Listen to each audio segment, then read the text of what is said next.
चंपावत उपचुनाव के लिए सीएम धामी ने किया नामांकन। निर्वाचन अधिकारी के समक्ष नामांकन पत्र किया दाखिल। कैलाश गहतोड़ी समेत कई बड़े दिग्गज नेता रहे मौजूद।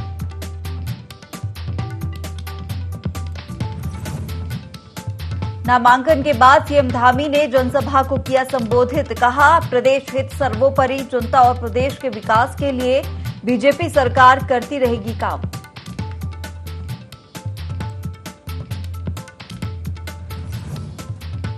कांग्रेस प्रदेशाध्यक्ष का प्रदेश सरकार पर निशाना। कहा, चार धाम यात्रा के नहीं पूरे इंतजाम, यात्रा में स्वास्थ्य सुविधाएं पूरी तरह से ठप।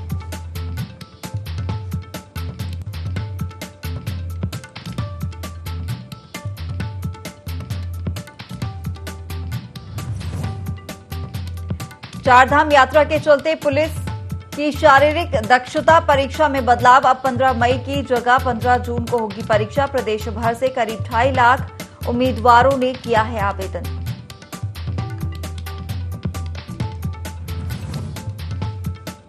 अब हरिद्वार से पहुंच सकेंगे बद्रीनाथ और केदारनाथ धाम। निजी हेली कंपनी ने हरिद्वार से की यात्रा की शुरुआत।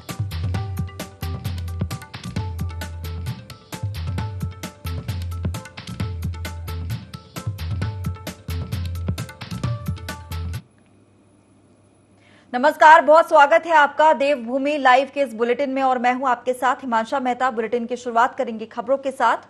चंपावत में मुख्यमंत्री पुष्कर सिंह धामी ने उपचुनाव को लेकर जिला मुख्यालय पहुंचकर अपना नामांकन दाखिल करवाया और इस दौरान सीएम के साथ चंपावत के निवर्तमान विधायक कैलाश गहतोड़ी मौजूद रहे।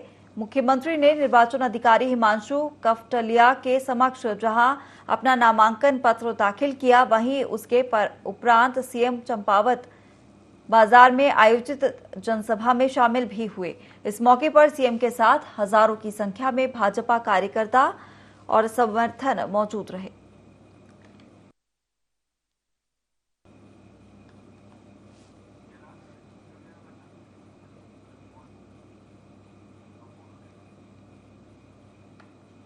चलिए, और इसी खबर पर तमाम जानकारी के लिए हमारे साथ प्रिंसिपल कॉरेस्पॉन्डेंट कैलाश बिष्ट जुड़ गए हैं।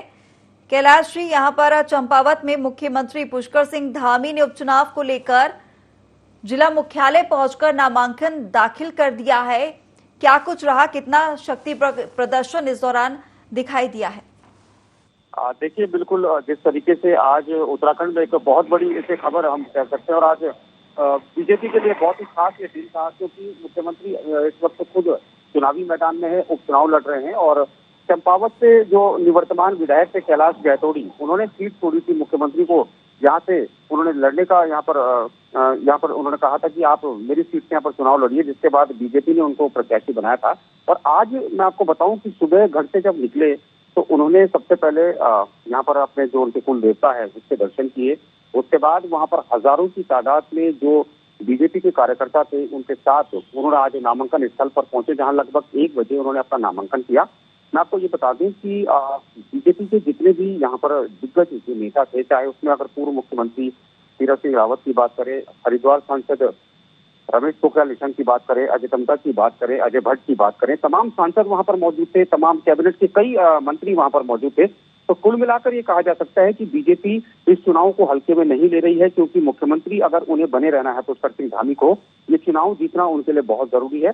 तो जहां तक संगठन की बात है, संगठन साफ तौर पर ये कह चुका है कि जी तोड़ मेहनत यहाँ पर तमाम कार्यकर्ता कर रहे हैं। खासतौर पर उन तमाम लोगों को जिम्मेदारी दी गई है इस वक्त चंपावत में, जिन लोगों की जमीनी पकड़ बहुत मजबूत है, जिन लोगों की कार्यकर्ताओं पर पकड़ मजबूत है। और जिस तरीके से मैं आपको ये भी बता दूं कि कुछ दिनों पहले मुख्यमंत्री ने जब घोषणा मुख्यमंत्री के लिए की गई थी कि चंपावत से वो चुनाव लड़ेंगे, तो उस दौरान उन्होंने चंपावत का दौरा भी किया था कैलाश गहतोड़ी के साथ, कुछ घोषणाएं भी वहां पर की थी।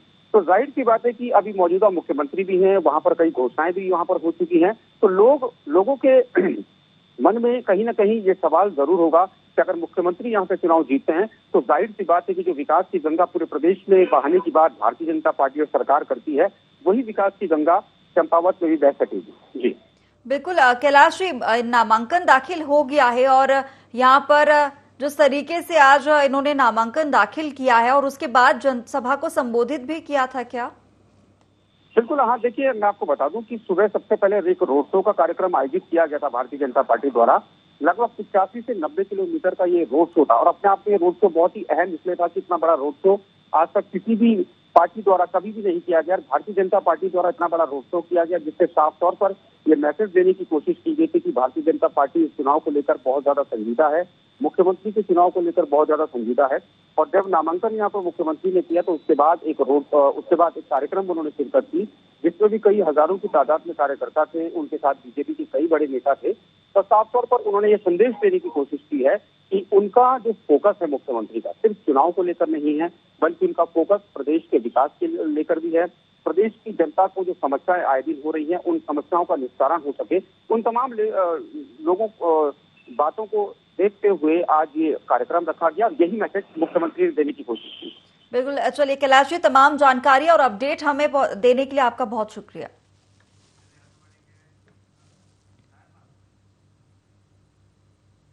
उत्तराखंड के कांग्रेस प्रदेश अध्यक्ष करण महारा ने आज देहरादून पहुंचे, जहां उन्होंने प्रेस वार्ता आयोजित करते हुए कहा कि राज्य सरकार पर जमकर निशाना भी साधा। उन्होंने कहा गढ़वाल दौरे से लौटने के बाद महारा ने कहा कि दौरे का मुख्य उद्देश्य 4 धाम यात्रा के दौरान सरकार के द्वारा की गई तैयारियों का आंकलन करना था। वहां स्वास्थ्य सुविधाएं पूरी तरह जर्जर पड़ी हुई हैं। यात्रा के दौरान कुल 16 लोगों की मौत हो चुकी है। इसके साथ ही उन्होंने बताया कि यात्रा रूट पर महिलाओं के लिए शौचालय की व्यवस्था नहीं है, जिससे महिला यात्रियों को दिक्कतें आ रही हैं।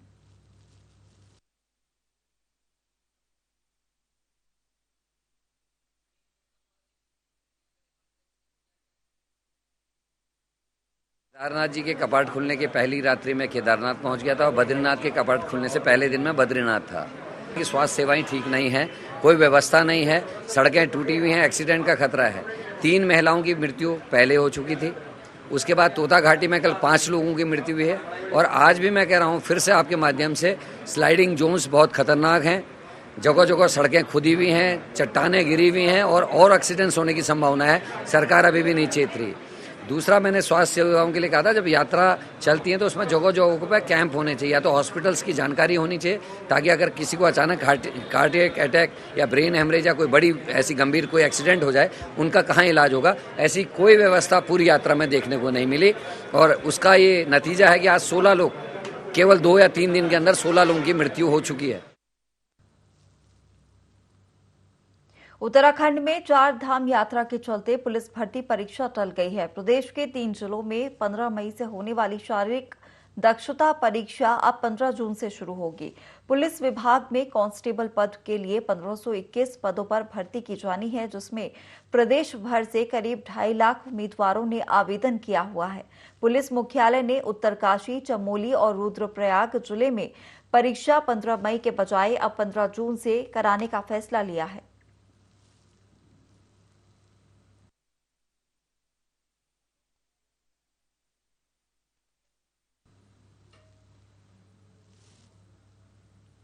एक और जहां ऊर्जा प्रदेश बिजली के संकट से जूझ रहा है, तो वहीं दूसरी ओर बिजली की बर्बादी देखने को मिल रही है। प्रदेश सरकार के बिजली बचाने की मुहिम को नेशनल हाईवे के अधिकारियों के द्वारा ताक पर रखा जा रहा है। बता दें कि मंगलौर में राष्ट्रीय राजमार्ग पर लगी लाइट दिन के समय भी जलती रहती है, लेकिन हाईवे कर्मचारियों को इसकी कोई सुध नहीं है। स्थानीय लोगों का कहना है कि रोज इसी तरह दिन में भी लाइट जलती रहती है, जिससे सरकार को लाखों रुपए के राजस्व का नुकसान हो रहा है। वहीं भारतीय किसान यूनियन तोमर के जिलाध्यक्ष विकेश बलियान ने भी बिजली की बर्बादी को लेकर आंदोलन करने की चेतावनी दी है।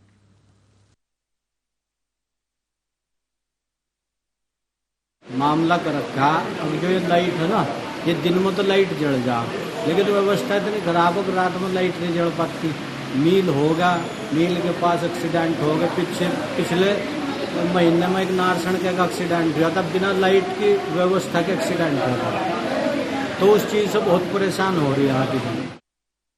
ऊर्जा प्रदेश उत्तराखंड में बिजली का संकट जहां छाया है, गर्मी के इस मौसम में लोग जो है बिजली के लिए तरस रहे हैं, तो वहीं राष्ट्रीय राजमार्ग के जो कर्मचारी हैं, जो अधिकारी हैं, वे इस गर्मी के मौसम में और दिन के उजाले में जो राष्ट्रीय राजमार्ग पर लगी हुई लाइटें हैं, उनको दिन में ही जलाकर रखते हैं। आप साफ तस्वीरों में जो देख सकते हैं, ये राष्ट्रीय राजमार्ग पर जो लगी हुई लाइटें हैं दिन के उजाले में जली रहती है। यानी साफ तौर पर कहा जा सकता है कि कि दिन के इस उजाले में इन लाइट को जलाने से जो है राज्य सरकार को जो राजस्व का नुकसान हो रहा है, हालांकि इसकी भरपाई कौन करेगा, एक सवाल जो है एनएचआई के कर्मचारियों पर जरूर उठता है। और वहीं जो राज्य सरकार है उसके द्वारा प्रदेश हित में बिजली बचाओ ऐसी एक मुहिम जो है चलाई जाती है, लेकिन राज्य सरकार की इस मुहिम को एनएचआई के जो कर्मचारी हैं वो पलीता यानी वो आईना दिखा रहे हैं। साफ तौर पर अब अंदाजा लगा जा सकता है कि जो राजस्व का नुकसान एनएचआई के जो अधिकारी कर रही हैं उनकी भरपाई कौन करेगा। अपने सहयोगी अनिल के साथ राहुल सैनी, IND 24 मंगलूर। नैनीताल जिले की पुलिस ने 1 मई से ट्रैफिक यातायात का जिम्मा वॉलंटियर को दे दिया है। यातायात व्यवस्था को दुरुस्त बनाए रखने के लिए वॉलंटियर की टीम को भीड़भाड़ वाली जगहों पर तैनात किया गया है। इस कड़ी में हल्द्वानी सिद्धि चौराहे पर वॉलंटियर ट्रैफिक कंट्रोल करने के साथ लोगों को यातायात का पाठ भी पढ़ा रहे हैं। इसके अलावा वह बुजुर्गों को सड़क पार करने में भी मदद कर रहे हैं। कोरोना वायरस को लेकर भी ये लोगों को मास्क पहनने की अपील भी कर रहे हैं। सीओ ट्रैफिक विभा दीक्षित ने कहा कि वॉलंटियर अपनी जिम्मेदारी को बखूबी समझ रहे हैं। ये प्लान कामयाबी की तरफ बढ़ रहा है। वह लोगों को मार्ग बताने में भी हेल्प कर रहे हैं। इससे युवा काफी प्रभावित हैं और वॉलंटियर बनने के लिए लगातार संपर्क भी कर रहे हैं।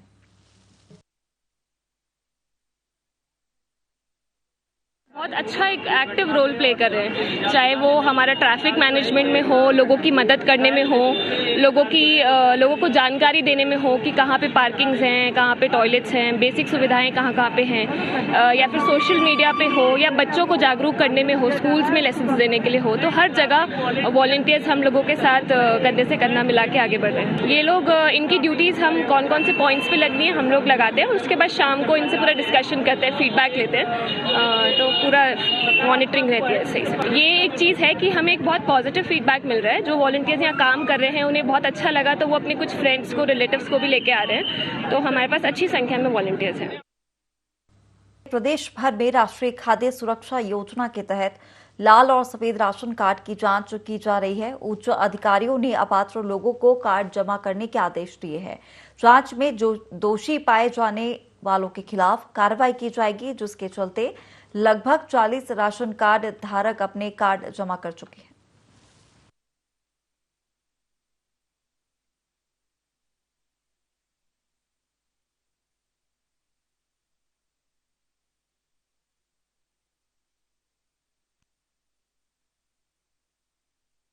स्पष्ट आदेश है कि जो भी लोग राष्ट्रीय खाद्य सुरक्षा योजना के अंतर्गत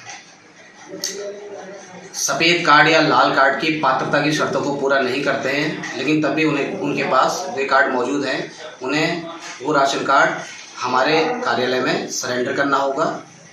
यदि जांच में ये लोग पकड़े जाते हैं, उनके विरुद्ध आवश्यक वस्तु अधिनियम के तहत वैधानिक कार्रवाई की जाएगी और राष्ट्रीय खाद्य सुरक्षा अधिनियम 2014 के तहत। अभी तक हमारे कार्यालय में इस समय तक 40 राशन कार्ड सरेंडर हो चुके हैं। चारधाम यात्रा में श्रद्धालु अब हवाई सफर कर सकेंगे। निजी कंपनी की ओर से बद्रीनाथ और केदारनाथ धाम के लिए हवाई यात्रा शुरू कर दी गई है। हरिद्वार के श्यामपुर से हेली सेवाएं शुरू हुई हैं, जिससे बच्चों और बुजुर्गों को यात्रा करने में काफी राहत मिलेगी। कंपनी ने 1,35,000 रुपए का यात्री पैकेज रखा है, जिसमें यात्रियों को 2 रात 5 स्टार होटल और 1 रात बद्रीनाथ में रुकने की सुविधा मिलेगी।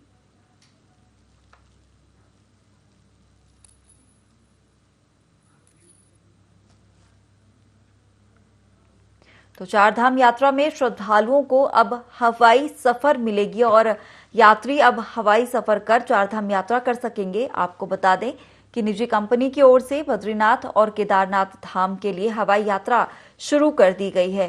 साथ ही हरिद्वार के श्यामपुर से हेली सेवा शुरू हुई है, जिसमें बच्चों और बुजुर्ग को यात्रा करने से काफी राहत इसमें मिलेगी। साथ ही कंपनी ने 1,35,000 रुपए का यात्री पैकेज भी रखा है, जिसमें यात्रियों को 2 रात 5 स्टार होटल और 1 रात बद्रीनाथ में रुकने की सुविधा मिल सकेगी।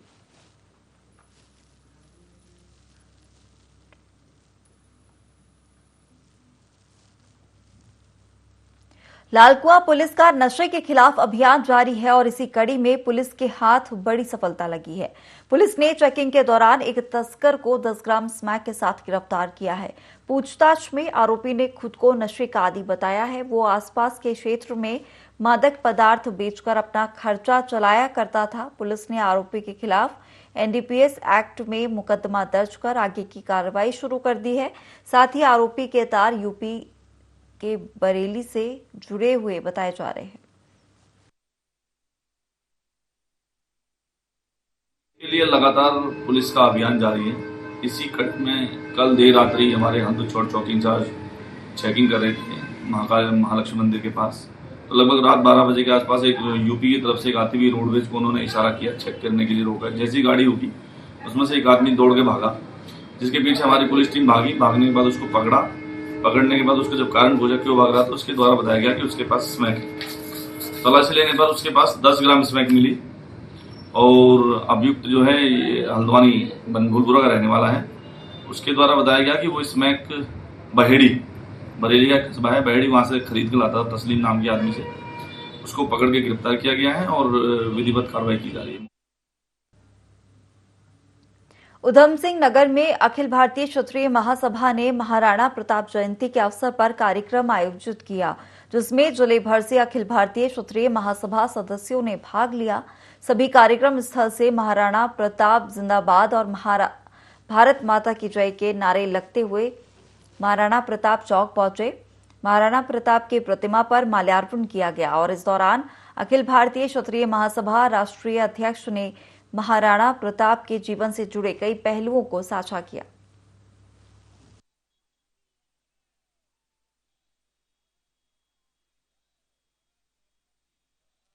आज हम जो है इसको अंतर्राष्ट्रीय क्षत्रिय शौर्य दिवस के रूप में मना रहे हैं। ऑल ओवर इंडिया में इसका ये प्रचार प्रसार है और ये दिवस जो है एक अंतर्राष्ट्रीय स्तर पर मनाया जा रहा है।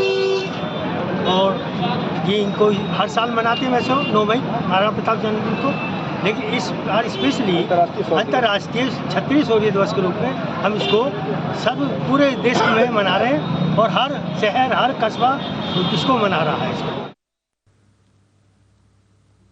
उधम सिंह नगर में अखिल भारतीय क्षत्रिय महासभा ने महाराणा प्रताप जयंती के अवसर पर कार्यक्रम को आयोजित किया था। आपको बता दें कि इसमें जिले भर से अखिल भारतीय क्षत्रिय महासभा सदस्यों ने भाग लिया और सभी कार्यक्रम स्थल से महाराणा प्रताप जिंदाबाद और भारत माता की जय के नारे लगाते हुए महाराणा प्रताप चौक पहुंचे थे।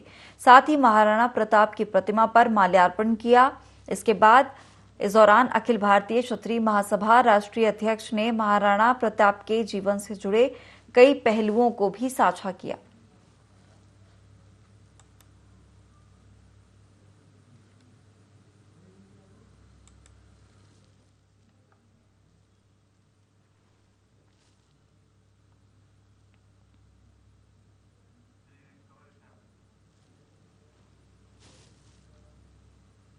बाजपुर कोतवाली पुलिस ने हत्या के आरोप में मृतका के परिजनों की तहरीर पर उसके पति और सास को गिरफ्तार किया है।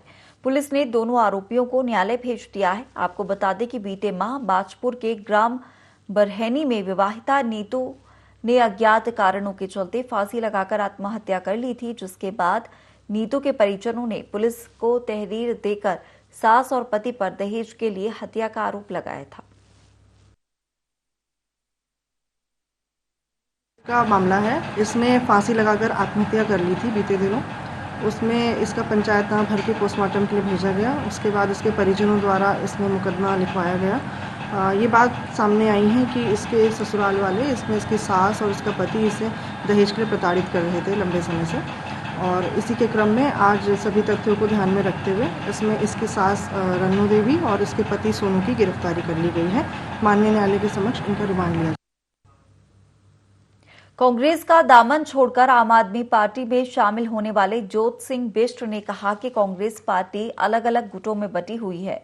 रोज एक नया गुट सामने आ जाता है। सभी लोग अपने निजी स्वार्थ के लिए काम कर रहे हैं, जिससे परेशान होकर उन्होंने कांग्रेस को छोड़ दिया। और इसके साथ ही उन्होंने ये भी बताया कि कांग्रेस छोड़ना उनके लिए बहुत मुश्किल काम था, क्योंकि 40 साल से वो लगातार कांग्रेस पार्टी की सेवा कर रहे थे।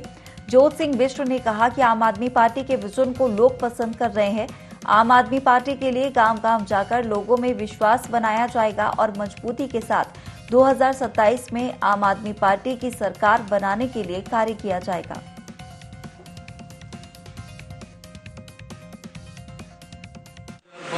में उसने दिल्ली में सरकार बनाई, ऐसे ही 2027 में चमत्कार होगा। हम लोग सब मिलकर के जितने आम आदमी परिवार के साथी हैं, यहाँ पर गांव-गांव घर-घर जाकर के लोगों के अंदर विश्वास पैदा करने का काम करेंगे कि माननीय केजरीवाल जी ने जिस तरह से दिल्ली की जनता को बिजली पानी फ्री देने के साथ साथ जो बुनियादी सवाल हैं, शिक्षा और स्वास्थ्य, उस पर बेहतर काम करके दिखाया है और वहाँ पर एक ईमानदार गवर्नेंस दी है।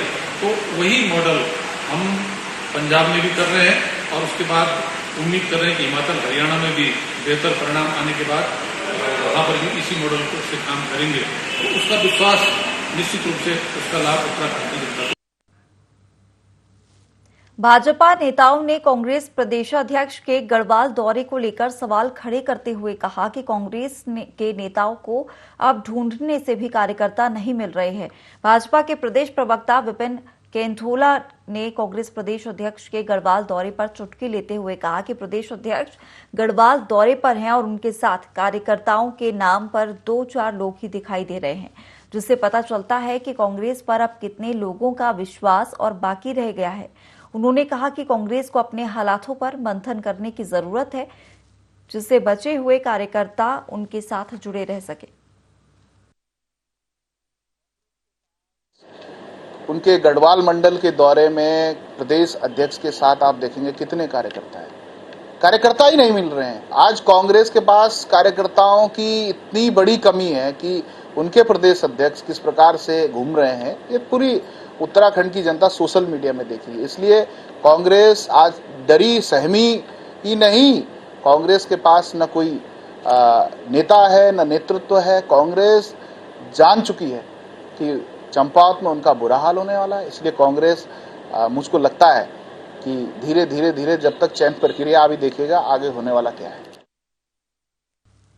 और अब खबर जनपद उधम सिंह नगर के सीमांत खटीमा से, जहां से सटे गांव सुजिया महुलिया में आबादी के बीच अचानक भालू घुसने से हड़कंप मच गया। 11 घंटे की कड़ी मशक्कत के बाद वन विभाग ने भालू को बमुश्किल रेस्क्यू किया, जिसके बाद भालू को सुरक्षित जंगल में छोड़ा गया। आपको बता दें कि सुबह 5 बजे सुजिया महुलिया में गैस एजेंसी के पास झाड़ियों में अचानक भालू देखे जाने के बाद गांव में अफरा तफरी और भगदड़ मच गई। आनन फानन में इसकी सूचना ग्रामीणों ने खटीमा वन क्षेत्राधिकारी राजेंद्र सिंह मंडराल को दी। सूचना पाकर वन क्षेत्राधिकारी राजेंद्र सिंह मंडराल और रेंजर सुधीर कुमार ने अपनी टीम के साथ मौके पर पहुंचकर रेस्क्यू अभियान शुरू किया, लेकिन जब भालू पकड़ में नहीं आया तो वन जीव एक्सपर्ट टीम को इसकी सूचना दी गई। सूचना पाकर वन जीव विशेषज्ञ डॉक्टर आयुष उनियाल ने भालू को ट्रैंकुलाइज कर बेहोश किया और उसके बाद भालू को लाल कोठी के जंगल में सुरक्षित छोड़ दिया गया। भालू को पकड़ने में लगभग 10 घंटे से भी अधिक का समय लगा और इस दौरान भालू को देखने के लिए सैकड़ों लोगों का हुजूम भी मौके पर जुटा रहा।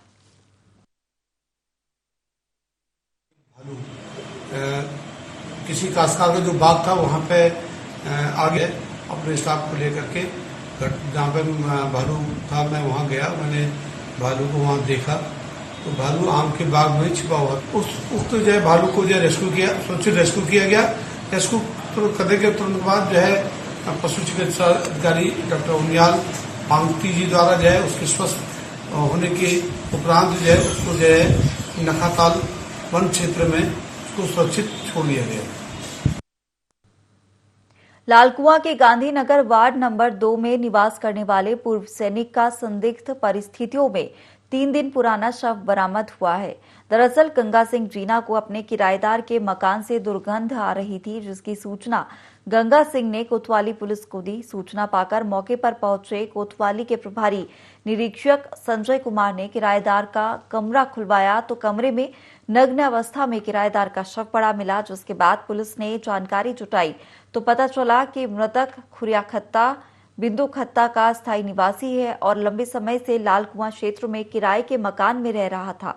फिलहाल पुलिस ने शव को कब्जे में लेकर पोस्टमार्टम के लिए भेज दिया है।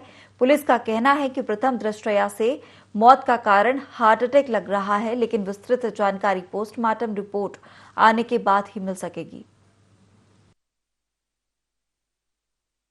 सभासद की तरफ से, वार्ड नंबर 2 के सभासद की तरफ से एक सूचना मिली थी कि घर में से बदबू आ रही है। उस सूचना पे हम लोगों ने गए तो वहाँ पे जाकर देखा एक आदमी की सड़ी गली अवस्था में डेड बॉडी पड़ी हुई थी, जिसमें से बदबू आ रही थी और डेड बॉडी का पंचनामा बनने के बाद आज पोस्टमार्टम की कार्रवाई की जा रही है। चलिए, और इस बुलेटिन में फिलहाल इतना ही। आप बने रहिए IND 24 के साथ।